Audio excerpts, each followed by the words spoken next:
Ako po si Trev, Tubong Tondo. Doon din ako lumaki at doon ko rin nakilala yung asawa ko ngayon na si Karen. Noong mag-boyfriend-girlfriend pa lang kami, meron kaming naranasan na pareho naming hindi makalimutan. Maski mga anak namin kapag kinukwento ko yun, hindi makapaniwala. Lalo na yung panganay naming si Katkat. Siya kasi yung pinagbubuntis ng asawa ko nung mangyari sa amin yung nakakatakot na karanasang yun sa isang malayong probinsya. Laking pasasalamat niya at hindi siya napahamak noon sa sinapupunan ng mama niya. Buhay siya ngayon sa kabila ng hirap na pinagdaanan namin. Nung araw po Sir Neb, masasabi ko na medyo nakakaangat ang pamilya namin. Meron kaming isang labandera na nagpupunta lang sa bahay para ipaglaba kami. At meron din kaming isang kasambahay na stay-in naman sa bahay. Kaso nagkaproblema sa pamilya si Manang Loleng. Kinailangang umuwi sa kanila. Hindi ko na matandaan kung saan. Basta umalis na siya sa amin. Naghanap si na mama ng panibagong kasambahay na papalit kay Manang Loleng. Madali naman silang nakahanap ng kapalit dahil may kakilala si mama na nagrekomenda sa kanya. Itago na lang po natin siya sa pangalang Ate Flor. Bago naming kasambahay. Sabi ni mama galing sa probinsya si Ate Flor. Sa tingin ko noon nasa edad 30 siya pataas. Ako naman nung panahon na yon ay 19. Malaking lalaki lang ako, kaya madalas napapagkamalan ako na nasa 20 mahigit na. Nung una ay nag-aalangan akong batiin si Ate Flor.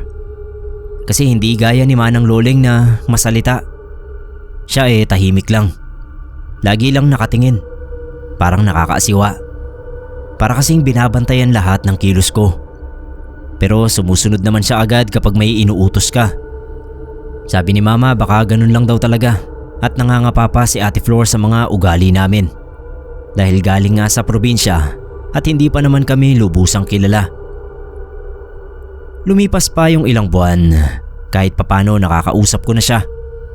Nagsasalita na siya. Yun nga lang matipid at minsan ay nawiwirduhan pa rin ako sa mga kilos niya. Pakiramdam ko meron siyang tinatago. Ganon din yung pakiramdam ng girlfriend kong si Karen. Nung isama ko siya sa bahay nung minsang mag-out of town ng mama at papa ko. First time kong isama si Karen sa amin. Hindi pa kami legal kasi ayaw pa ng mga magulang ko na mag-girlfriend ako. Gusto nila tapusin ko muna yung kolehiyo. Kaso syempre hindi ko maiwasan na ma-inlove sa ganoong edad. Kaya kahit patago, nakipagrelasyon ako kay Karen na mas bata sa akin ng 1 taon. 18 lang siya nun. At dahil nga wala yung mga magulang ko sa bahay, kaya nagawa ko siyang isama. Inasikaso naman kami ni Ate Flor. Sinabihan ko rin siya na huwag sasabihin kila mama ang tungkol sa nobya ko. Magagalit ka ako sa akin ng mga yon. Tumango si Ate Flor. Sa isip ko kung magsusumbong siya bahala na. Natuwa naman ako dahil pagdating nila mama ay walang sinabing kahit ano si Ate Flor. Kaya habang naguhugas siya ng mga plato sa kusina ay nilapitan ko at nagpasalamat ako. Mula noon naging kasabwat ko na siya. Sa tuwing pupunta yung girlfriend ko ay doon namin pinapadaan sa kusina pag andyan si na mama. Tapos doon kami nagkikita sa kwarto mismo ni Ate Flor. Pag wala naman yung mga magulang ko ay malaya kaming nakakapunta ni Karen sa kwarto ko. Si Ate Flor ang nagsilbing lookout namin sa tuwing magkakasama kami ni Karen sa bahay. Kaya kahit nawiwirduhan kami sa mga kilos niya, gumaan din ang loob ko sa kanya. At pareho kaming naging panatag ni Karen dahil sa pagtatakip niya sa amin. Isang gabi hindi ko inaasahan na darating si Karen. Nandoon pa naman si mama. Alanganing oras na kaya tulog na rin si Ate Flor. Pero kinatok pa rin namin siya. Nagulat ako pagkatok ko biglang bumukas yung pinto. Hindi pala nakalak. Pumasok na kami. Hihingi sana kami ng pasensya kay Ate Flor sa pang-iistorbo namin. Pero wala siya sa higaan niya. Sabi ni Karen baka nagpunta saglit sa kusina o kaya nagbanyo. Sabi ko naman sa kanya, maupo muna siya roon. Titignan ko lang kung nasaan si Ate Flor. Medyo may kalakihan din yung bahay namin at bawat sulok noon ay chinek ko. Kaso hindi ko nakita yung kasambahay namin. Nakalak naman kanina yung pinto nung pagbuksan ko si Karen, kaya imposible na lumabas siya. Bumalik na ako sa silid niya. Sinabi ko kay Karen na hindi ko makita si Ate Flor. Nagtatanungan tuloy kaming dalawa kung saan kaya siya nagpunta. Kaya pala napasugod doon yung girlfriend ko para ipakita sa akin ang pregnancy test. Nabigla ako dahil hindi ko inaasahan na magbubunga ng maaga yung pinaggagawa naming dalawa. Takot na takot daw siya. Siguradong sasaktan siya ng tatay niyang pulis. Ako naman siguradong magagalit yung mga magulang ko, lalo na yung tatay ko. Bigla kaming namroblema ni Karen. Nung ginagawa kasi namin yung pagpapasarap ay hindi namin naisip yung mga posibleng mangyari. Iyak siya ng iyak. Hindi ko alam yung gagawin kong solusyon sa problema namin. Nagulat na lang kami nung biglang bumukas yung pinto ng kwarto at bumungad si Ate Flor. Hindi na namin natanong kung saan siya nanggaling. Bakit hindi ko siya nakita kahit sa ang sulok ng bahay? Dahil kami na yung inusisa niya. Ano raw ang ginagawa namin doon? Bakit daw umiiyak si Karen? Basta ang dami niyang tanong na sunod-sunod. Ayun na nga, nakita niya yung pregnancy test. Wala naman siyang sinabi tungkol doon. Ako mismo yung nagtanong sa kanya kung anong dapat naming gawin. Hindi pwedeng malaman nila mama at papa. Ayaw din naman naming ipalaglag yung bata. Pareho kami ni Karen na takot. Lumapit sa amin si Ate Flor. Sabi niya may alam siyang lugar na pwede naming pagtaguan hanggang makapanganak si Karen. Hindi ko gusto yung ideyang yon.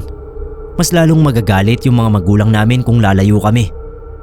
Parang magtatanan. Pero sabi ni Ate Flor, pansamantala lang naman daw yon. Kapag daw bumalik kami na may dalang baby, ay hindi na raw makukuhang magalit ng mga magulang namin dahil tsak na matutuwa sila sa apo nila. Naisip kong may punto siya. Kesa naman mabugbog ako ng tatay ni Karen at ng papa ko. Next year ko na lang ipagpapatuloy yung pag-aaral ko para sabay pa rin kaming gumraduate ni Karen. Kasi siguradong mahihinto rin siya dahil sa pagbubuntis niya. Sa totoo lang, ang tanga ko sa desisyon na yon, Sir Neb. Pero wala akong choice. Desperadong desperado na kami ni Karen. Tinanong ko kay Ate Flor kung saan ba yung lugar na sinasabi niya. Ang sagot niya, sa probinsya daw. Pero naisip ko baka masundan kami roon nila mama kasi alam yata ni mama yung probinsya niya. Umiling si Ate Flor. Siya lang daw ang nakakaalam kung saan ang tunay niyang pinagmulan. Hindi raw niya yun nilalagay sa biodata niya bilang proteksyon sa sarili. Hindi ko na pinansin yung sinabi niyang proteksyon sa sarili. Wala ako sa mood na mag-usisa pa. Basta ang nasa isip ko noon ay yung ideya niya na makapagtago kami hanggang sa makapanganak si Karen. Nagplano kami. Nanghiram ako ng pera sa mga kaibigan ko at humingi rin ako ng extra allowance kay mama. Sabi ko may gusto lang akong bilhin. Pero ang totoo ay nangangalap lang talaga ako ng perang magagamit namin ni Karen sa pagtatanan namin. Naging maayos naman yung plano namin. 3 months na yung tiyan ni Karen nung tumakas kami. Si Ate Flor pa mismo yung naghatid sa amin sa terminal nung araw na nasa out of town uli sila mama at papa. Sabi niya sabihin lang daw namin ang pangalan niya sa taong pinapahanap niya sa amin na nagngangalang Apo Marta. Tatanggapin na kami noon at ituturing na hindi iba. Wala raw kaming dapat na ipag-alala dahil itatrato kaming mabuti roon. Lalo na si Karen na nagdadalang tao. Tinawag na rin niya doon sa kapitbahay nila na merong telepono sa bahay. Nasabihan si Apo Marta sa pagdating namin. Kami naman dahil nga si Ate Flor naman yung kasabwat namin sa patagong pagkita. Kaya buo yung tiwala namin sa kanya na hindi niya kami ipapahamak. May sasabihin pa sana ako sa kanya bago kami sumakay ng bus. Pero paglingon ko, wala na agad siya. Ang bilis niyang nakalayo. Natanaw ko pa siya na malayo na ang nalakad niya. Napakamot na lang ako ng ulo. Para talagang may kakaiba sa babaeng yon. Kaya lang hindi ko na lang inintindi. Sumakay na kami ng bus. Pareho kaming kabado ni Karen habang tumatakbo yung bus. Siyempre kasi first time naming lumayo sa pamilya namin. Hindi namin alam kung anong kahihinatnan ng gagawin namin yon. Sabi nga ni Karen, ano raw kaya kung bumalik na lang kami? Kasi natatakot daw siya. Ako naman ayaw ko. Nandun na kami. Bahala na. Pinakalma ko na lang siya. Tapos sinabi ko huwag siyang matakot. Dahil kahit anong mangyari, nasa tabi lang niya ako. Hindi ko siya pababayaan at hindi ko siya iiwan. Hindi ko alam kung ilang oras ba akong nakatulog sa bus dahil sa sobrang tagal ng binyahe namin. Parteng south ang probinsya at talagang nanakit yung puwet ko sa tagal naming nakaupo. Nag-stop over naman yung bus. Hindi nga lang sapat para maalis yung pangangalay namin. Nag-alala tuloy ako kay Karen. Pero okay naman daw siya. Hanggang sa marating na nga ng bus yung destinasyon. Inalalayan ko si Karen sa pagbaba. Tapos sabay kaming napalinga sa paligid. Natanong ko siya kung terminal ba talaga yon. Kasi parang binabalang naman kami ng bus doon. Wala na kaming ibang makitang sasakyan. Yung mga tao galing lang din lahat sa bus. Mukhang sobrang liblib ng probinsyang napuntahan namin. Nagtanong-tanong kami sa mga kasabayan naming bumaba ng bus kung saan kami pwedeng sumakay patungo sa Barrio 11. Tinuro kami sa isang direksyon kung saan pwede kaming mag-abang ng tricycle. Tinanong ko kung wala bang paradahan talaga o kaya jeep. Umiling lang yung lalaking napagtanungan namin. Wala raw. Kailangan lang naming mag-abang doon dahil doon lang din dumadaan yung mga tricycle mula sa paradahan na malayo pa sa kinatatayuan namin. Yung mga jeep naman ay hindi naghahatid sa lugar na gusto naming puntahan. Pagkatapos naming magpasalamat ay nagsimula na kaming maglakad hanggang kanto. Doon lang daw kami makakasakay ng tricycle. Pagdating doon nakala ko makakasakay na agad kami. Ang tagal din palang dumaan ng tricycle. Maski jeep wala na. Kahit sana mapalapit lang kami sa Barrio 11. May nakasabay kaming babae na nag-aabang din ng tricycle. Tinanong kung saan kami. Kung pwede raw ba na makihati na lang siya sa pamasahe. Kasi baka kapusin na yung pera niya kung mag-e-special pa siya. Pumayag naman kami. Kasi pabor din sa amin ng may kahati. Makakatipid kami. Pero nung malaman niya na sa Barrio 11 kami pupunta, napa-sign of the cross siya. Napakunot-noo tuloy kami ni Karen at tinanong siya kung bakit. Hindi naman niya direktang sinabi yung dahilan. Basta ang sabi lang niya, mag-iingat kami. Kasi yun ang pinakaliblib na bahagi ng lugar na yun. Ang Barrio 11. Nakakatakot daw doon. Sabi ko, papanong nakakatakot? Liblib nga raw kasi. Alam naman daw siguro namin kapag liblib, maraming masasamang elemento. Tapos tumingin siya sa tiyan ni Karen. Ewan ko kung bakit siya tumingin sa tiyan ng girlfriend ko.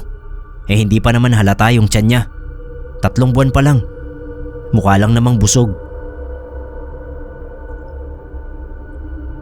Sa wakas ay may dumating din na tricycle. Sa likod ng driver ako sumakay, habang si Karen at yung babae ay magkatabi sa loob. Naunang bumaba yung babae.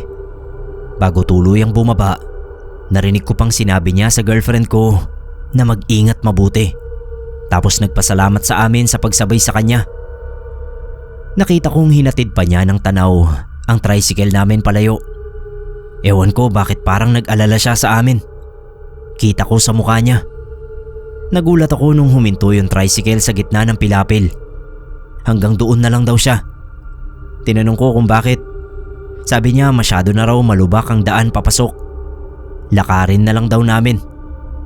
Kahit nainis ako nung mga sandaling yun, ay wala akong nagawa. Alangan namang awayin ko yung driver. Sinubukan ko pa nga na pakiusapan na baka pwedeng ihatid niya kami hanggang doon sa baryo. Magdaragdag na lang kami ng bayad. Kaso ayaw talaga.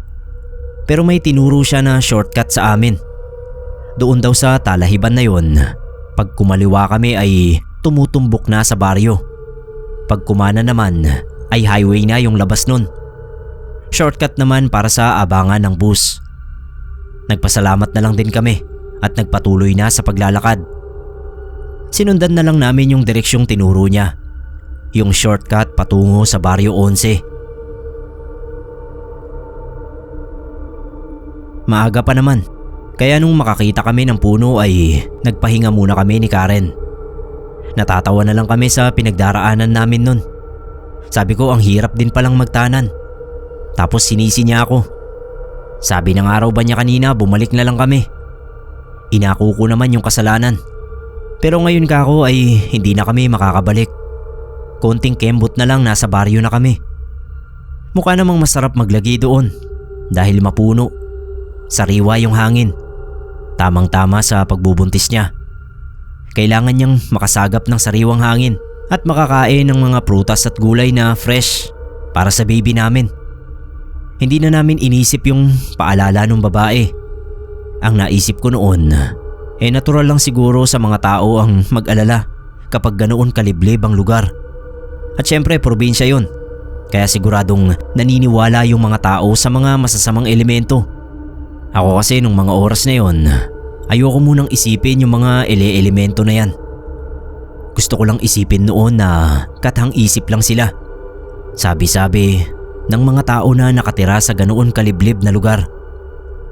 Nagpatuloy na kami sa paglalakad. Humihinto kapag napapagod si Karen. Pag kaya na, magpapatuloy na ulit. Hanggang sa makita nga namin yung giray-giray na arko ng Barrio 11. Mukhang napabayaan na. Medyo kinabahan tuloy ako. Akala mo kasi abandonadong lugar na. Pero nawala rin naman agad yung takot ko nung makakita kami ng mga tao. May nakasalubong kaming dalawang matanda. Yung isa hindi pa naman masyadong matanda. Inaalalayan niya sa paglalakad yung mas matanda. Siguro nanay niya. Tumingin sila sa amin. Ngumiti kami pareho ni Karen. Ngumiti rin naman sila. Ang weird lang kasi paglampas nila sa amin, nilingon ko. Pagtingin ko, nakalingon din pala sila sa amin. Pero hindi nakangiti. Yun bang tingin na para bang may ibig sabihin na hindi ko maintindihan.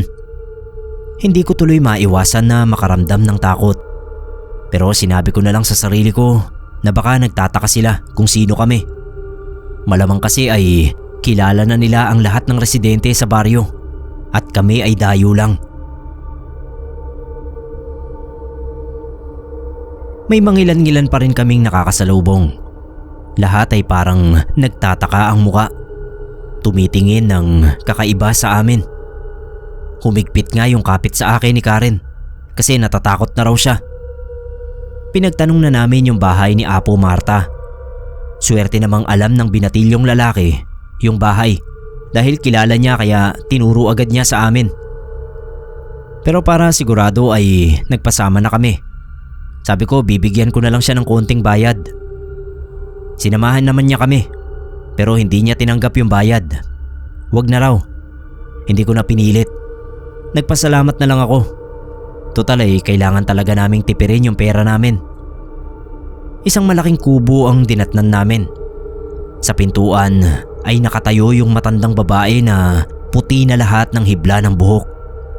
Maluwang yung ngiti na parang hinihintay na talaga yung pagdating namin. Paglapit namin nagmano kami at nagpakilala.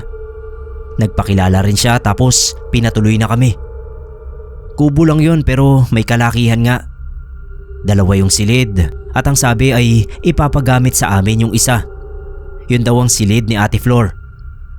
Siya pala yung nanay ni Ate Flor at ang tawag ng lahat sa kanya roon ay Apo Marta. Kahit daw si Ate Flor ay yun din ang tawag sa kanya, hindi nanay. Sabi ni Apo Marta, tinawag na nga sa kanya ni Ate Flor ang tungkol sa amin. Kaya inaasahan na talaga niya yung pagdating namin. Dapat nga raw ay ipapasundo niya kami sa terminal. Kaso wala siyang mautusan dahil abala ang lahat sa nalalapit na piyesta. Yung anak niyang lalaki na uutusan sana niya nasa bundok at may mahalagang tinatrabaho doon. Sabi ko naman ayos lang. Nakaya naman namin na makarating doon nang walang sumundo. Nagtanong-tanong lang kami. Sinabihan niya kami na kumain muna bago magpahinga. Tsak daw na gutom na kami. Nagluto siya ng masarap na isda at gulay. Umuo naman agad si Karen dahil talagang gutom na siya. Habang kumakain kami ay nabanggit uli ni Apo Marta na malapit na nga yung fiesta sa baryo. Kaya tamang-tama lang daw ang dating namin. 2 linggo na lang ay pista na.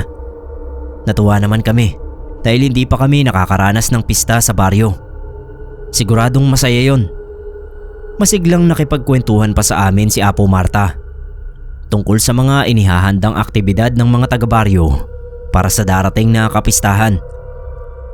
Maya-maya ay nagpaalam siya na lalabas muna. Bago lumabas ay lumapit siya kay Karen. Hinaplos niya yung tiyan ng girlfriend ko.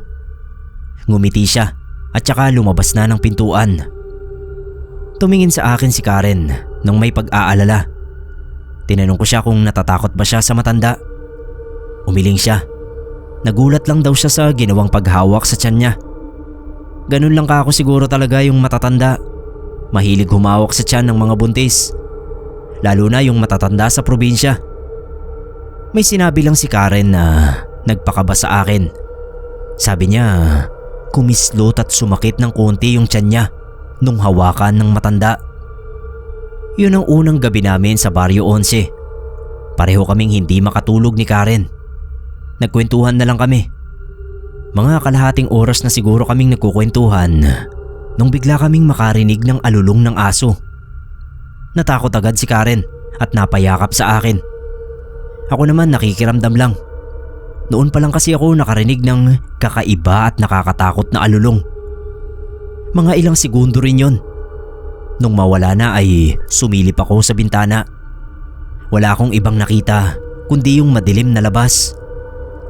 Isasara ko na lang ulit yung bintana nung makita ko si Apo Marta na paparating galing sa labas. Papasok pa lang siya sa loob ng bakuran. Tumingin ako sa suot kong relo. 12:30 na pala. San kaya galing si Apo Marta ng ganoong oras? Sa isip ko na lang yan tinanong. Hindi ko na sinabi kay Karen dahil baka mag-isip pa siya ng hindi maganda. Kinabukasan kinatok kami ni Apo Marta sa silid. Nung buksan ko yung pinto ay sinabi niyang nakahanda na yung almusal. Lumabas na kami ni Karen. Sabi ko kay Apo Marta kung may kailangan siyang iutos sa akin ay huwag siyang mahihiya. Handa kaming tumulong sa mga gawaing bahay. Tsaka nagtanong din ako sa kanya kung meron ba akong pwedeng mapasukan na trabaho doon. Para naman kahit papano madagdagan namin yung pera namin ni Karen para sa panganganak niya. Huwag daw akong mag-alala. Magtatanong-tanong siya. Binilinan kami ni Apo Marta na huwag lalabas nang hindi siya kasama. Dayo raw kami sa lugar at baka mapagkatuwaan kami ng mga elemento. Nagkatinginan na lang kami ni Karen. Kaya naman sa unang araw ng pamamasyal namin sa baryo, kasama namin si Apo Marta. Naglibot-libot kami. Pinakilala niya kami sa mga taga roon. Maraming pinagtanungan si Apo Marta tungkol sa trabaho. Pero inalat pa dahil wala pang makapagsabi ng pwede kong pasukan. Sabi ni Apo Marta, huwag akong mag-alala dahil magkakaroon din daw ng bakanting trabaho para sa akin. Sa ngayon daw ay huwag ko munang isipin ang pera dahil mabubuhay kami doon kahit wala kaming pera. Maraming tanim sa palibot at libre din silang nakakakuha ng isda sa pinakamalapit na dagat sa baryo. Maski yung bigas ay hindi kami kakapusin dahil may palayan silang inaasahan. Natuwa naman kami ni Karen sa mga sinabi ni Apo Marta. Masagana naman pala kung tutuusin ang buhay nila ron. Ba't kaya naisipan pa ni Ate Flor na pumasok na kasambahay? Pero yung sinabi niya nung huli, hindi ko alam kung matutuwa pa ako o matatakot. Wala raw kaming ibang gagawin kundi alagaan ang sarili namin. Ingatan hanggang sa fiesta. Naging palaisipan sa akin kung bakit niya sinabing hanggang sa fiesta. Tapos bigla siyang tumawa at saka dinugtungan ng salita niya na para raw makasali kami sa mga aktibidad ng baryo. Pagkasabi nun, tinalikuran na niya kami. Totoo naman yung sinabi ni Apo Marta na hindi nga kami magugutom. Magmula agahan, tanghalian, merienda hanggang hapunan ay alaga niya kami sa pagkain. Basta ang bilin lang niya kung gusto ulit naming mamasyal ay sabihin namin sa kanya at sasamahan niya kami. Kaso isang beses paggising namin, wala si Apo Marta. May almusal na kami sa mesa. Matapos mag-almusal, naisip namin ni Karen na lumabas. Wala naman kaming balak na lumayo, kaya okay lang siguro kahit hindi na namin hintayin si Apo Marta at magpasama sa kanya. Habang naglalakad-lakad kami, may nakita kaming mga batang nagpapalipad ng saranggola. Mga 3 sila.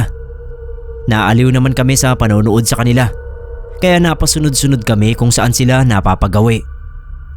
Nung biglang sumabit yung saranggola ng isa sa kanila sa puno, nakisuyo sa akin yung bata na kunin ko.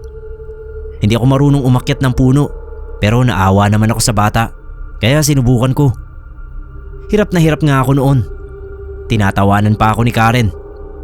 Awa naman ng Diyos ay nakarating ako sa tuktok. Nung nasa taas na ako ng puno, kukunin ko na lang yung sumabit na saranggola nung may mahagip yung mga mata ko. Parang may malaking hukay na maraming tambak na basura. Kinilabutan ako kasi nung titigan ko, parang hindi naman basura yung nakikita ko. Parang mga kurting tao. Sinigawan ako ni Karen na bumaba na, kaya bumaba na ako. Pagkabigay ko ng saranggola sa bata, inaya ko na si Karen na umuwi na. Habang pauwi kami ni Karen, napansin niya na parang may iniisip ako. Kaya tinanong niya kung bakit bigla raw nagbago yung mood ko. Hindi ko sinabi sa kanya kasi ayokong mag-alala siya. Sabi ko na lang biglang sumakit yung tiyan ko nung nasa itaas ako ng puno. Kaya pagdating sa bahay ay pinahiran agad niya yung tiyan ko nung pamahid na dala namin. Nung araw na yun hindi ako mapakali. Parang gusto kong puntahan yung nakita ko mula sa itaas ng puno. Hindi ko naman masabi-sabi kay Karen, kaya hindi ko alam kung paano ko siya matatakasan. Buti na lang at dumating si Apo Marta. Nagpapatulong sa akin na mangahoy. Wala pa kasi yung anak niyang lalaki na siya raw gumagawa noon. Ang nasa isip ko pagkatapos mangahoy, dadaan ako doon sa nakita ko. Sinamahan muna ako ni Apo Marta kung saan sila nangangahoy. Sabi niya dalhin ko na lang sa bahay pagkatapos. Iiwan daw muna niya ako dahil meron siyang pupuntahan saglit. Umaayon sa akin yung pagkakataon. Bago umuwi ay pupuntahan ko yung malaking hukay. Ganun nga yung ginawa ko. Matapos kong manguha ng mga kahoy na panggatong, ay nagmamadali akong naglakad papunta roon sa direksyon kung saan ko nakita yung malaking hukay. Alam kong hindi ako maliligaw dahil hindi siya kalayuan doon sa punong inakyat ko. Alam ko malapit na ako natatanaw ko na. Pero nagulat na lang ako nung biglang may humarang na isang itim na ibon sa daraanan ko. Malaking itim na ibon. Hindi pangkaraniwan yung laki niya, kaya napaatras ako. Muntik ko pang mabitawan yung mga pinanguha kong kahoy. Yung ibon parang may isip. Nakatingin sa akin. Ang gara ng tingin niya. Kulang na lang magsalita na tanungin ako kung saan ako pupunta o kaya wag akong pumunta roon. Ewan ko ba, ganun yung naisip ko. Sinubukan kong umabante, pero yung ibon umabante rin na parang nakikipagtansyahan sa akin. Para bang naghihintay lang ng tamang pagkakataon na atakihin ako. Hindi na lang ako tumuloy. Natakot ako sa itim na ibon na yon, kaya bumalik na ako sa bahay. Tuloy hindi pa rin ako matahimik. Mahimbing na yung tulog ni Karen nung gabi. Ako dilat pa rin. Iniisip ko kung anong klaseng hukay ang nakita ko. Nadagdag pa sa isipin ko yung itim na ibon. Kinabukasan maaga akong nagising. Tulog pa si Karen. Naabutan kong nagsasangag ng kanin si Apo Marta. Nagtimpla ako ng kape. Hindi ako nakatiis. Sinabi ko sa kanya yung nangyari kahapon. Binitawan niya yung sanse at hinarap ako. Seryoso siyang tumingin sa akin at sinabi na huwag ko nang uulitin ang pagpunta kung saan-saan ng mag-isa. Hindi ko pa raw kabisado ang baryo. Baka mapahamak lang ako. Sabi niya, yung mga itim na ibon ay karaniwan lang sa lugar nila. May malaki, may maliit. Hindi raw dapat katakutan. Tapos iniba na niya yung usapan. Bukas daw ay darating na yung anak niyang lalaki. Bababa na ng bundok kaya makikilala na namin ni Karen. At si Karen daw ay ipapakilala rin niya sa hilot na magaling magpaanak sa lugar nila. Muntik ko nang maibuga yung kape. Bakit ka ako sa hilot? Wala bang ospital doon? Malayo raw yung ospital. Baka sa daan na lang makapanganak si Karen kung ipipilit ko na madala sa ospital kapag manganganak na. Maigi na raw sa hilot na malapit lang sa kanila. Anumang oras ay nariyan at patatawag mo, kahit sa hating gabi. Narinig kong sumara yung pinto ng silid na tinutulugan namin. Iniwan ko muna si Apo Marta at bumalik sa kwarto. Narinig pala ni Karen yung lahat ng pinag-uusapan namin ni Apo Marta, pati yung tungkol sa hukay at sa ibon. Nagdamdam sa akin si Karen dahil bakit daw hindi ko sinasabi sa kanya. Paano raw kung mapapahamak na pala kami hindi ko pa rin sinasabi sa kanya. Wala siyang kaalam-alam. Nagsorry na lang ako. Tungkol naman doon sa hilot, hindi siya kampante. Pero dahil nasa liblib na lugar kami, wala naman siyang mapagpipilian. Kaya pumayag na lang daw kami. May sinabi rin sa akin si Karen. Noon daw wala ako at nangangahoy, nakita ulit niya yung dalawang matanda na nakasalubong namin nung bagong dating kami sa baryo. Yung sa tingin namin mag-inang matanda. Nasa bintana raw siya. Napatingin sa kanya, kaya nginitian niya. Nagtaka siya kasi hindi na siya nginitian tulad nung una. Basta nakatitig lang sa kanya na para bang may iniisip silang dalawa tungkol sa kanya. Natakot siya kaya dali-dali niyang sinara yung bintana. Sabi ko naman baka nagkataon lang na mainit ang ulo nung dalawa o kaya sinisino siya. Yung para bang inaalala sa isip kung saan siya nakita. Wag na lang kako niyang pansinin. Pero yung tungkol sa malaking hukay, sabi ko kay Karen, gusto ko pa ring makita. Gusto kong matiyak na hindi yun mga bangkay ng tao. Ang nasa isip ko nun, baka wala silang sementeryo at yung mga namamatay ay tinatambak na lang nila sa malaking hukay. Pinagsasama-sama. Pero ang weird naman kung ganun. May naisip si Karen. Kapag daw umalis ulit si Apo Marta, ay puntahan namin. Kinabukasan ay dumating na nga yung anak na lalaki ni Apo Marta. Tinawag siya ni Apo na Kulas. Noon lang namin nalaman na hindi pala siya nakakapagsalita. Sabi ni Apo Marta, hindi raw talaga pipi ang anak niya. Mula lang nang mangyari ang isang trahedya sa buhay nila, ay natroma at mula noon ay hindi na nagsalita. Tinanong ko kung anong trahedya ba yon. 12 anyos daw si Kulas nung masunog yung bahay nila nung sa Bukana pa sila nakatira. Nasaksihan ni Kulas kung paano nasunog yung tatay niya, ang asawa ni Apo. Tinanong ko rin kung bakit nasunog at bakit hindi nakalabas ang tatay niya. Mahabang kwento raw. Tapos hindi na nagsalita tungkol doon si Apo Marta. Kung weird si Ate Flor para sa akin, mas weird pa pala ang kapatid niyang si Kulas. Lagi kong nahuhuling nakatingin sa akin. Si Karen hindi maiwasan na matakot dahil sa pailalim kong tumingin si Kulas. Ilang araw na lang fiesta na.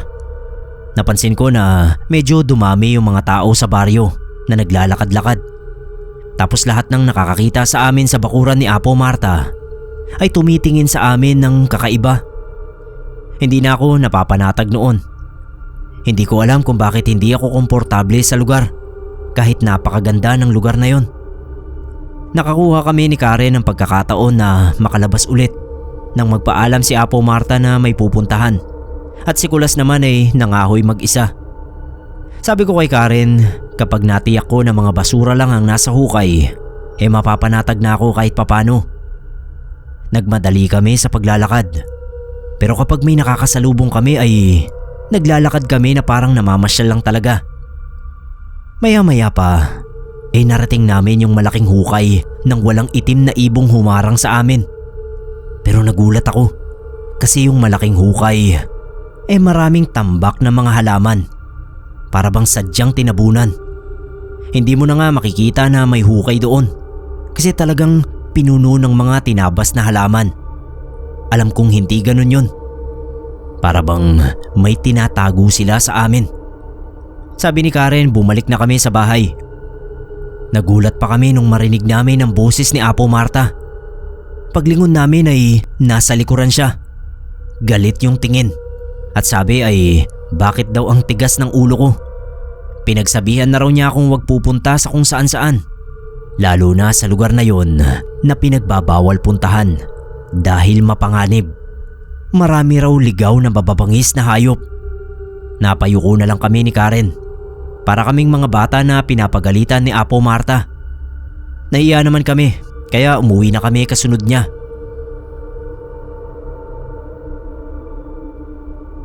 Umaga ng bisperas ng piyesta.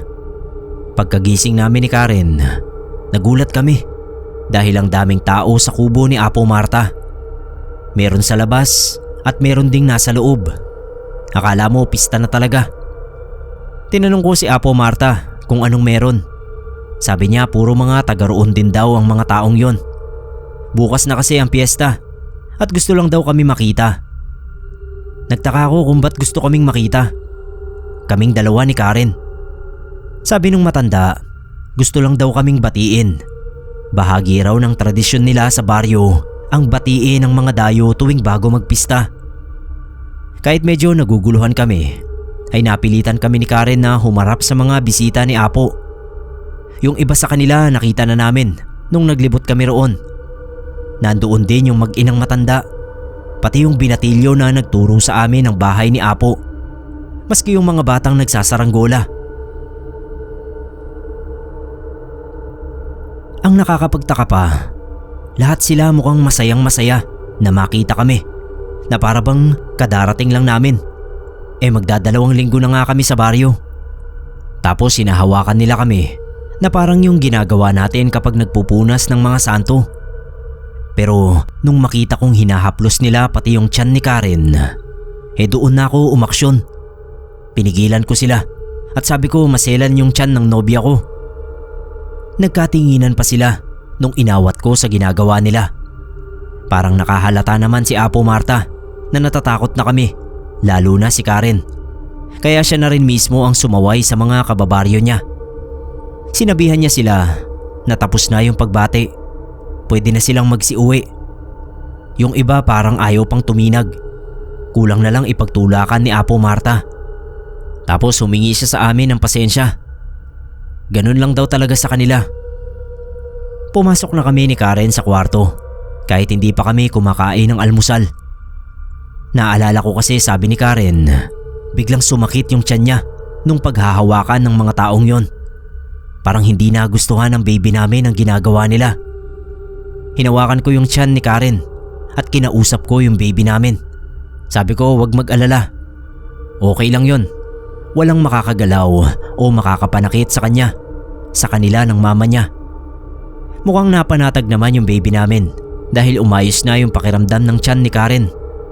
Pero hindi si Karen. Hindi na raw siya komportable. Gusto niya na bumalik na lang kami sa Maynila. Mas gugustuhin na raw niyang harapin ang galit ng mga magulang niya, lalo na ang tatay niyang pulis, kaysa mapalibutan ng mga taong sa tingin niya ay may inililihim sa amin.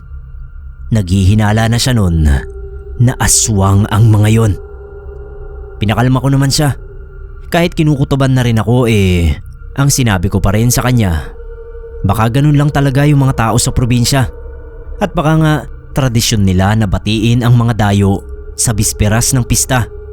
Ang tumatakbo sa isip ko noon at ang kinakatakot ko, mukhang chine-check nila ang katawan namin kung maayos at malusog.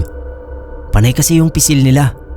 Baka binabalak nilang patayin kami at maging handa nila. Pilit kong inaalis sa isip ko yun kasi nakakatakot. Kaso si Karen, hindi ko siya mapakalma. Gusto na raw talaga niya na umuwi kami. Naputol yung pag-uusap namin ni Karen nung kumatok sa silid si Apo Marta. Lalamig na raw yung hinanda niyang almusal kaya kailangan na naming kumain. Binilinan ko si Karen na huwag magpapahalatang natatakot. Dapat ay kumilos kami ng normal. Hahanap kami ng pagkakataon para makaalis na roon kasi nakita ko sa mukha niya yung pag-aalala. Natatakot din talaga siya. Ayoko namang ma-stress siya dahil sa takot at baka maapektuhan pati yung baby namin. Nakisama naman si Karen. Umakto siyang okay lang ang lahat.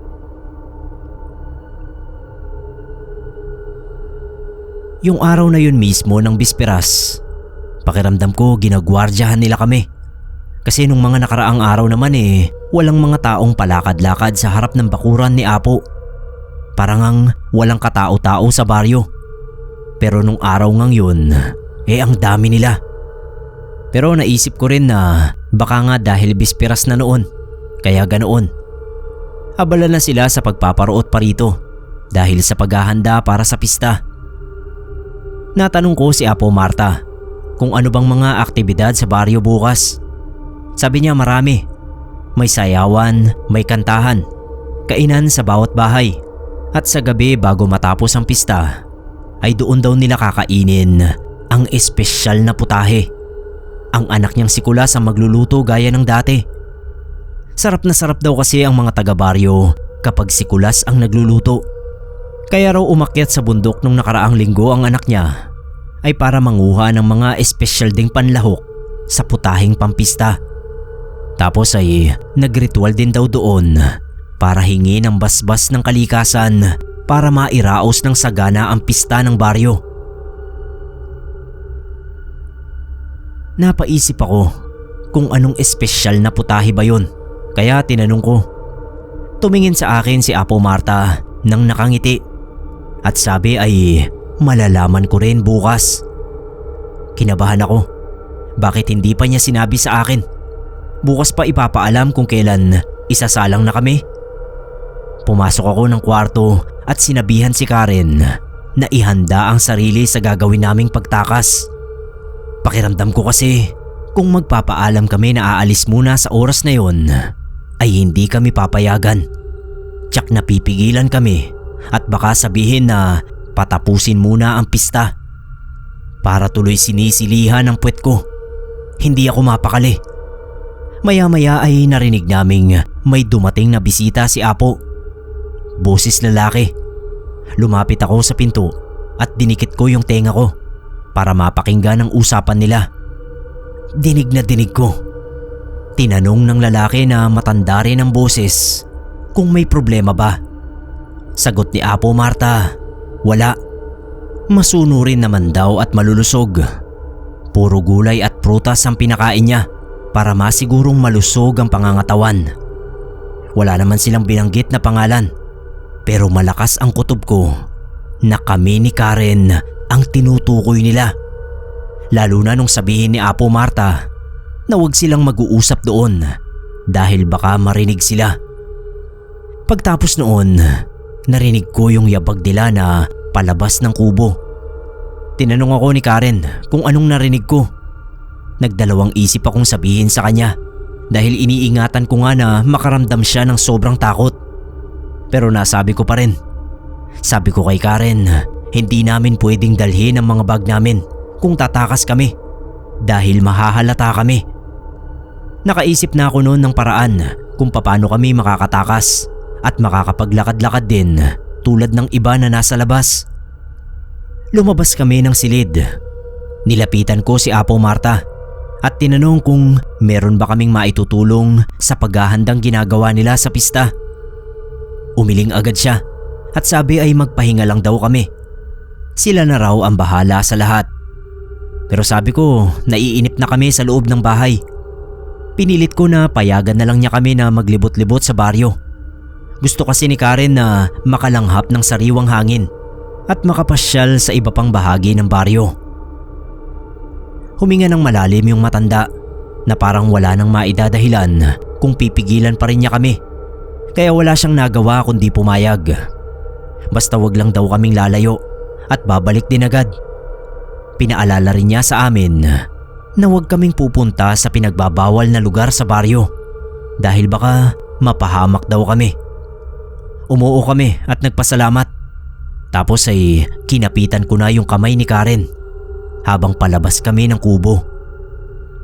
Nasa loob pa lang kami ng bakuran ni Apo Marta ay nagtinginan na agad sa amin yung mga taga-baryo na nasa paligid lang. Ang ginawa ko, nginitian ko sila at binati. Nakipagkwentuhan pa kami ng konti para hindi sila makahalata sa plano naming pagtakas. Habang nakikipagkwentuhan kami sa iba, nakita kong may matandang lalaki ang lumapit kay Apo Marta sa pintuan ng kubo. Siguro yun din yung kausap niya kanina na narinig namin sa loob. Yung mukha niya habang kausap si Apo parang nag-aalala. Baka nag-aalala na bakit nasa labas kami. Nakita ko ring tinapik siya ni Apo Marta sa balikat na parang pinapakalma. Inaya ko na si Karen na maglakad-lakad na kami.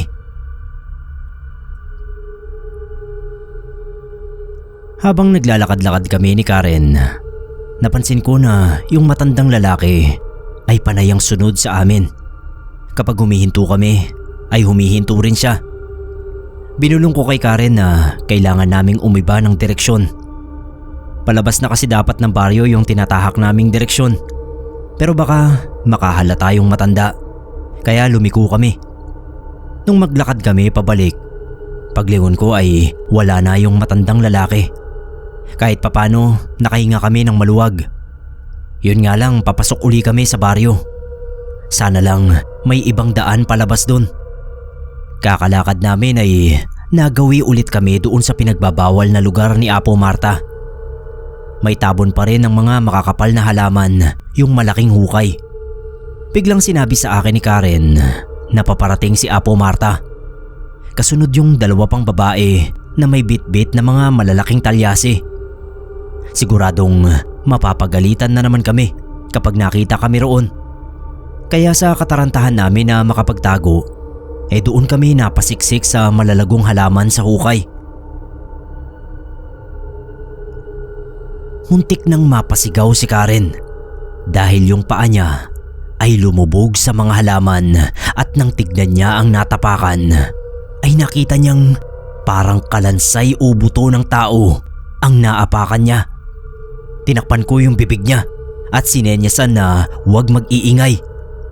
Lalo pa kaming napasiksik doon nung mapatingin sa direksyon namin si Apo Marta. Tapos huminto sila sa paglalakad. Halos hindi kami humihinga.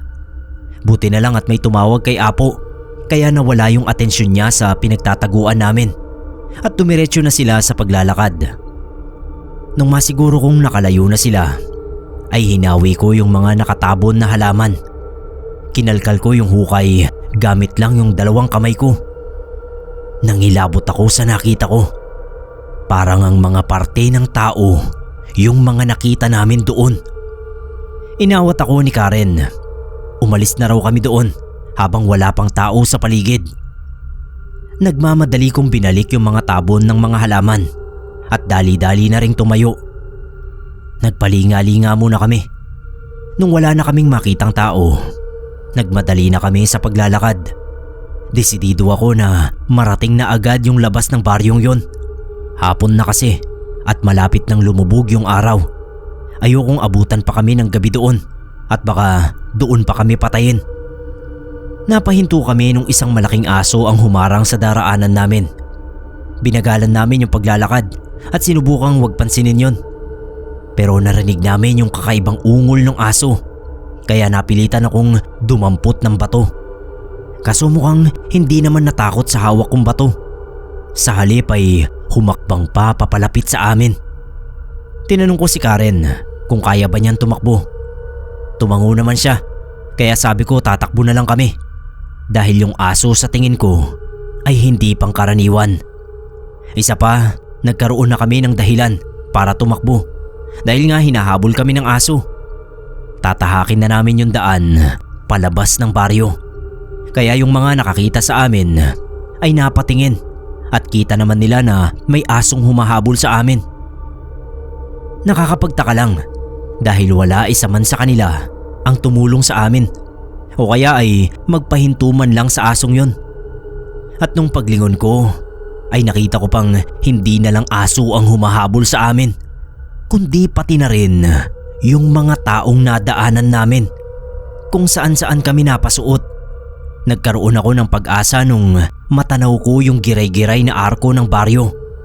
Noon lang ako nakakita ng magpipista wala man lang ka-design-design sa arko. Ni walang banderitas. Probinsya pa naman yun. Tumadaing na si Karen na sumasakit na yung tiyan niya. Sabi ko konting tiis na lang. Ayun na yung arko. Makakalabas na kami sa baryo. Nung makalabas na kami ron, paglingon ko ay wala nang humahabol sa amin. Hindi ko alam kung saan banda sila tumigil sa paghabol sa amin. Kasi hindi talaga kami lumingon hanggat hindi namin narating yung arko. Nagdasal ako na sana ay may makita kaming tricycle na maghahatid sa amin palayo sa Barrio 11. Pero naalala ko na hindi nga pala pumapasok yung mga tricycle doon. Hanggang buka na lang sila. Naalala ko rin yung daan na tinuro nung nasakyan namin nung papunta kami ron. Kapag daw tinahak namin yung pakaliwa, shortcut yon patungo sa baryo. Pero kung sa kanan kami dadaan, ay papunta naman ng highway yung shortcut na yon. Sa mga sandaling yon, habang naglalakad kami sa kaliwang direksyon, ay nanlalamig na yung mga kamay ni Karen sa sobrang nervyos. Pinakalma ko siya. Sabi ko, wag nang masyadong mag-alala dahil nakalabas na kami ng baryo. Kapag nakarating na kami sa highway ay mas magiging ligtas na kami. Papara na lang kami ng sasakyan na pwedeng maghatid sa amin sa Maynila. Medyo may kahabaan din pala ang sinasabing shortcut na yon. Malayo-layo rin yung nilakad namin bago namin natanaw yung highway. Kaso may isa pa kaming kalsadang dadaanan bago yung pinaka-highway.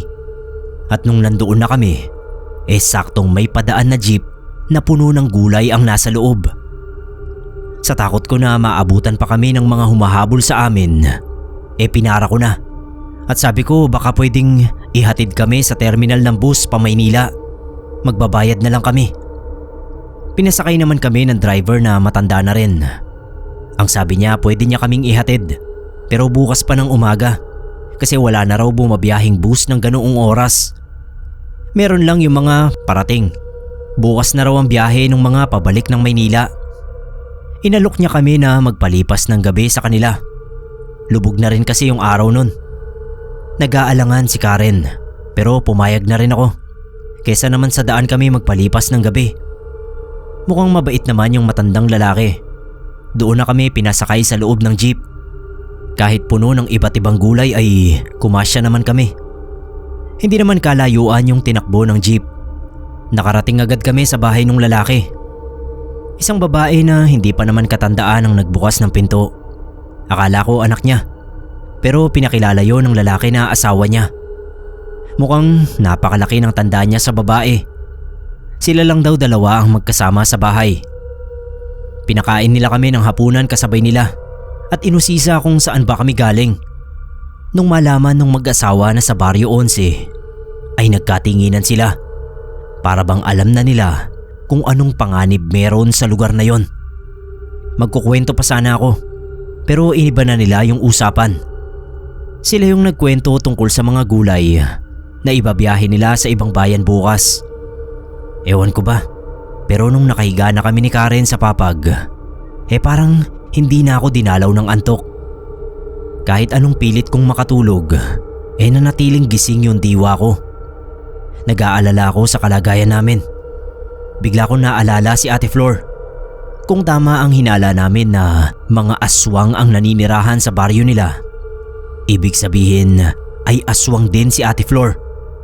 Pero kung aswang siya, bakit hindi niya kami ginalaw nung nandoon kami? Pati sina Mama at Papa. Naalala ko rin yung gabi na pumasok kami sa kwarto niya at hindi ko siya nakita sa loob ng bahay.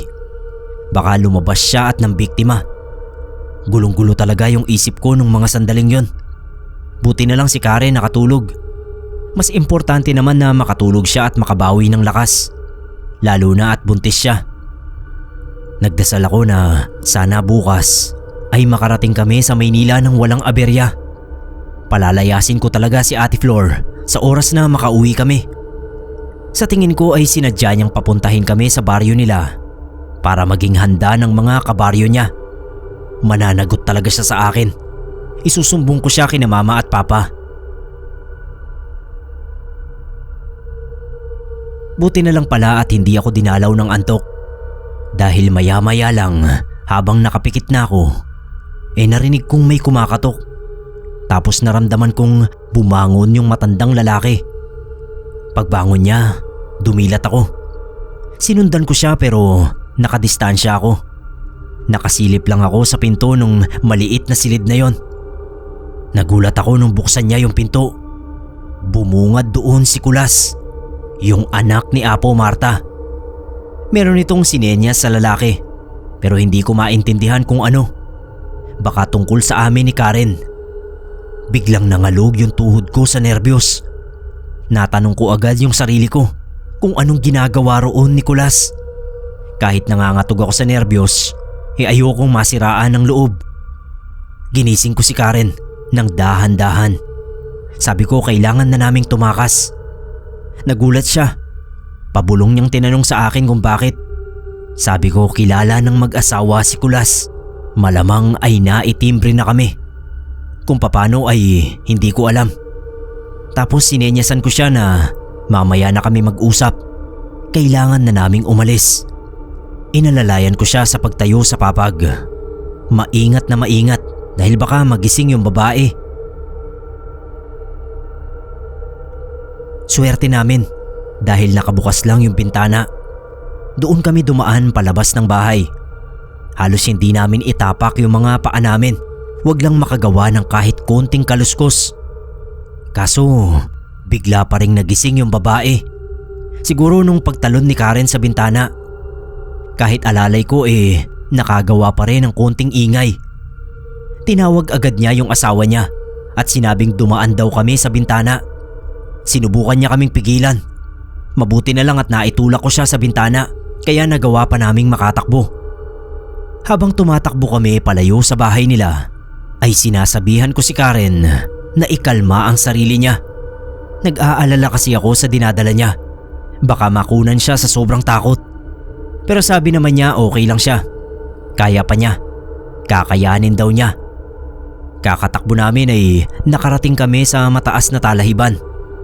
Dobleng pag-aalala ko pa dahil baka may ahas naman dun. Hindi nga kami maaabutan ng aswang pero matutuklaw naman kami ng ahas. Ako naman ang pinakalma ni Karen. Sinabi niyang magpahinga kami saglit dahil hinahapo na siya. Pagod na raw siya. Kita ko naman yung paghingal niya. Nang sunod-sunod at mabilis. Kaya naupo na muna kami at namahinga. Panay ang dasal namin pareho na huwag kaming mapahamak sa talahiban na yon. Sabi ko kay Karen, buti na lang pala at hindi ako nakatulog. Kung nakatulog din ako baka paggising namin ay nakagapos na kami pareho at naibalik na sa baryo ng mga aswang para sa pista nila. Sinisi ko yung sarili ko dahil kung nakinig lang sana ako kay Karen nung una pa lang na nasa bus kami nang sabihin niyang wag na kaming tumuloy. Bumalik na lang kami. Hindi sana kami nalagay sa kapahamakan na yon. Parang may instinct na siya sa panganib na kakaharapin namin. Ako naman kasi ang nasa isip ko maganda naman yung buhay probinsya at mababait nga raw yung mga tao. At yung pinakadahilan nga namin kaya kami nagpunta roon ang pansamantalang makapagtago sa mga magulang namin dahil sa kasalanan namin. Siguro napunta lang talaga kami sa maling lugar. Nasa critical na stage pa naman ang pagbubuntis si Karen. 3 buwan pa lang. Pwedeng-pwede pa siyang makunan dahil sa mga takot na pinagdadaanan namin noon. Ilang saglit pa, tatayo na sana kami at magpapatuloy sa paglalakad nung bigla kaming makarinig ng kaluskos. Mga yabag na papalapit sa kinaroroonan namin. Napaupo ulit kami ni Karen. Takip ng kamay ang sarili naming mga bibig. Kulang na lang kasi ay huwag kaming huminga, huwag lang makagawa ng ingay. Pero kahit anong pagtatago at pag-iingat ang gawin namin, ay nakita pa rin kami ng kung sino mang nagmamay-ari ng mga yabag na yon na mabilis na nakalapit sa amin. Isang matandang babae, nag-aalok ng tulong. Pero nagdalawang isip na ako. Nag-alala ko na baka aswang din. Unti-unti kaming tumayo. Hinawakan ko ng mahigpit yung kamay ni Karen. Tatakbuhan sana namin, pero biglang sinabi na huwag kaming matakot dahil isa raw siyang santigwar. Pinakita pa niya sa amin yung suot niyang kwintas na pangontra sa mga aswang. Sabi niya nakita niya kaming tumatakbo kanina at nakita rin niya yung humahabol sa amin. Kaya sinundan niya kami at hinanap sa talahibang pinasok namin para tulungan. Noon ko lang napansin yung itak na nakasukbit sa tagiliran niya. Kailangan daw naming magtiwala sa kanya kung gusto naming makaligtas sa gabing yun mula sa mga aswang. Nagkatinginan kami ni Karen. Si Karen nung mga sandaling yon, umiiyak na. Nagpakilala yung matanda sa pangalang Kaanding. Ang tatay daw niya ay dating albularyo, pero matagal nang yumao. Siya na lang daw mag-isa ang namumuhay. Ang tanging kasama sa bahay ay mga alagang pusa at aso. Nung hugutin niya yung itak sa tagiliran niya, ay napaatras kami. Akala ko kasi kung anong gagawin. Gagamitin lang pala niya yung itak na panghawi sa talahiban para makalakad kami ng maayos. Malapit lang pala roon yung bahay niya. Pero wag daw kaming mag-alala dahil walang lakas ng loob yung mga aswang na pasukin o lapitan man lang ang bahay niya dahil alam nilang marami siyang pangontra sa kanila. Pinapasok niya kami at pinainom ng tubig. Hindi ko pa alam noon kung ano yung tinatawag na santigwar. Pinaliwanag niya yon sa amin. Basta ang naintindihan ko lang sa paliwanag niya ay mas maraming nalalaman ng santigwar sa paglaban sa mga nilalang ng dilim kaysa sa isang ordinaryong albularyo. Inusisa niya kami kung ano bang nangyari sa amin at kinuwento ko nga yung mula simula hanggang sa mapadpad na nga kami sa bahay ng mag-asawa na akala ko ay matutulungan talaga kami. Sabi ni Kaanding, ang mga aswang sa probinsya ay hindi lang naninirahan sa mga liblib na baryo gaya ng Baryo 11. Yung iba sa kanila ay tumitira na rin sa mga bayan at sa malalayong lugar gaya ng Maynila na pinanggalingan namin. Nung sabihin niya yon, naalala ko tuloy si Ate Flor na siya ring dahilan kung bakit kami napunta sa lugar na yon. Nung banggitin ko si Ate Flor, ay sinabi ni Kaanding na hindi na yun bago sa kanya. Matagal nang ginagawa ng mga aswang ang estilong ganoon, ang magsasama o magpapapunta ng dayo sa lugar para mapagsaluhan nila, lalo na kung araw ng pista. Marami na raw ang nabiktima ng ganoong estilo kahit noong araw pa, kahit noong kabataan pa niya. Kaya napakaswerte raw namin na nakaligtas kami. Ibig sabihin ay matalas ang pakiramdam namin at meron kaming lakas ng loob. Sabi ko sa kanya, kung ganun na puro aswang pala ang naninirahan doon, bakit hindi na lang sunugin ang baryong yon para mawalan na ng pugad at mga matay na rin yung mga aswang na yon. Nagulat ako nung sabihin niya na hindi lahat ng nakatira doon ay mga aswang. Ang iba sa kanila ay mga tao na pinagkakatiwalaan nila. Mga tao na kung minsan ay siya pang nambibiktima ng kapwa nila para ialay sa mga aswang. Naging interesado ako sa sinabi ni Kaanding tungkol sa mga taong naninirahan sa Barrio 11. Noong araw daw, nasa elementarya pa lang siya, ay isang masiglang baryo ang Barrio 11. Hanggang isang araw ay may napabalitang meron daw nakapasok doon na aswang. Dayo lang. Tapos nagkaroon ng asawa na isang ordinaryong tao. Sabi lalaki yung dayong aswang. Buhat noon ay napabalita ang sunod-sunod na pambibiktima. Tapos yung lalaking aswang daw na yon, maraming babaeng inanakan doon sa baryo. Kumbaga nagkalat pa ng lahi roon. Hanggang sa katakutan na nga ng mga tao ang baryong yon na sinasabing naging pugad na ng mga bagong aswang. Pero yung mga dati nang naninirahan doon na napapakinabangan ng mga aswang ay hindi raw ginagalaw. Hindi nila pinapakialaman. Ang mga taong yun lumalabas na naging alipin ng mga aswang. Nagulat pa kami sa siniwalat ni Kaanding. Nakilala niya si Apo Marta. Totoong aswang daw ang matandang yon. Pero hindi yun ang pinuno, kundi ang anak niyang si Kulas, yung piping aswang. Yun daw ang nagriritual sa bundok at siyang nagpapasya sa mga dapat gawin ng komunidad nila roon. Nakakagulat talaga dahil yung tahi-tahimik palang pipi na yun ang pinuno nila.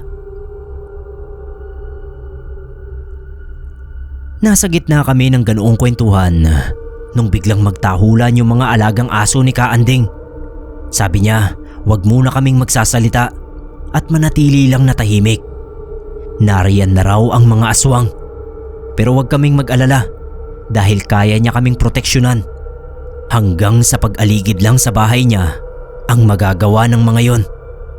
Kahit ganoon ang sinabi ng Santiguar ay hindi pa rin namin maiwasan na matakot. Yung isipin lang na napapalibutan kami ng mga aswang sobrang nakakatakot na para sa amin. Napayakap nga sa akin ng mahigpit si Karen. Nakayuko na lang siya at naghihintay na lang kami ng susunod na mangyayari. Si Kaanding nanatili lang din na nakaupo kahit nagkakahulan na yung mga aso. Nagkagulo na, parang ang may mga nakikita. Tapos meron ding kumalabog sa bubungan, kaya nagulat kami ni Karen at napatingala. Pati sa dingding ng bahay may kumakalampag. Pinasilip sa amin yun ni Kaanding. Ayaw ni Karen, kaya ako na lang. Nahirapan akong lumunok sa sobrang takot nung makita ko sa kauna-unahang pagkakataon yung bagsik ng anyo ng isang tunay na aswang. Mukhang halimaw talaga yung mga mukha nila na kulukulubot. Tapos yung haba ng kamay nila ay hindi pangkaraniwan. Masyadong mahaba na abot hanggang tuhod nila. Hindi ko na rin natagalan tignan. Umalis ako sa butas. Sabi ni Kaanding, mukhang kami lang talaga ang biktima ngayong pista. Kaya sinundan pa kami kahit alam na nasa poder na niya kami. Maya-maya ay tumayo si Kaanding. May kinuha siyang bote ng langis. Pinatakan niya noon ang bawat sulok ng bahay at tinamihan sa bandang pintuan at bintana. Sabi niya, kapag naamoy ng mga aswang ang langis na yon, ay mag-aalisan na rin ang mga yon. Hindi pa lang niya ginawa kanina, pero mukhang wala kasing balak mag-alisan, kaya ginawa na niya. Maghintay lang daw kami ng mga ilang minuto at saka yun e-epekto. Ilang saglit pa nga at natahimik na yung paligid. Nawala na yung mga kalampag at bigla-bigla ang pagkalabog sa bubungan. Tapos tsaka sinabi ni Kaanding na umalis na ang mga aswang pagsilip niya ng bintana. Kung isang aswang lang daw yon, ay kaya niyang harapin at patayin. Pero alam niya na marami ang nakapalibot sa amin kanina. Baka mapahamak lang daw kami, kaya mabuti na yung nanahimik na lang kami sa loob. Bukas pagsikat ng araw ay ihahatid daw niya kami sa terminal hanggang sa makaalis ang bus. Asahan na raw naming aabangan kami roon ng ilan sa mga galamay ng mga aswang at susubukang ibalik sa baryo. Kaya dapat ay masiguro niya ang pag-alis namin. Nung gabing yon, kahit balot pa rin kami ng takot ni Karen, kahit papano ay nakatulog kami. Kinabukasan ay hindi pa kami umalis ng madaling araw.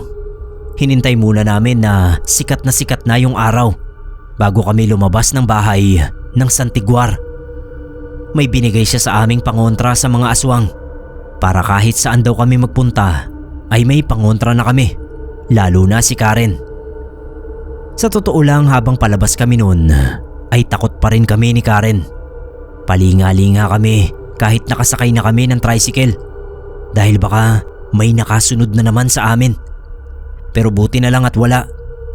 Pagdating namin sa terminal, may mga ilang pamilyar na mukha kaming nakita na nakita rin namin sa baryo. Kaya kinabahan kami.